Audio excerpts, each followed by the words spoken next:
Jónas Friðriksson, stuðningsmaður Fjölnis, þú ert komin hérna, þú átt náttúrulega son í liðinu, ansi sprækur. Já, takk að þið. En sko, mér langaði bara til þess að spyrja þig og ykkur svona Fjölnismenna, bara þegar að þetta var ákveðið hjá Grindavík að ætla að spila heimaleikina bara hérna inn í Grindavík. Hvernig svona varður það og svona hvað skoðun hefur á því? Mér finnst það bara sjálfum persónulega allt í lagi, sko. Ég hef margoft komið hérna núna undanfarið vegna vinnu og annað slíkt og mér líður vel hérna. Ég sé ekkert að það sé neitt að því að koma til Grindavíkur og spila fótbolta, sko. Nei. Og völlurinn, það er engar völlurinn virkar bara í súperstandi sýnist mér. Súperstandi? Já, og bara gaman að koma hérna og fylgjast með fótbolta.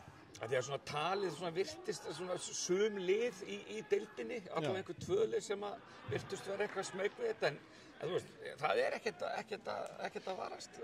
Ekkert sem að ég hef orðið var við með þessi kosti, en það náttúrulega, sumir eru smeyki við svona það, er bara allt í lagi, en ég tel ekki að sé nokkur hætt á því að koma eitthvað. Og eins og þú sér bara hérna, það eru girðingar hérna, þannig að bara hættuleg svæði eru bara kyrfilega girt af. Já.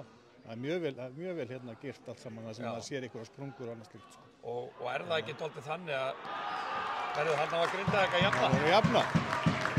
Mistið að því.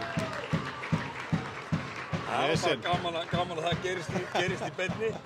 En allavega þú ert búin að vera alveg pollrólegur og bara hefur komið hérna oft út að vinnu, þannig að þú sér bara að þessi bæri ég sé ekkert að því að koma hér og þú náttúrulega kannast aðeins við þetta ertur á Vestmannaeyjum. Já, nákvæmlega. Þannig að maður er vanur svona hérna óróum og öðru slíku. Nákvæmlega.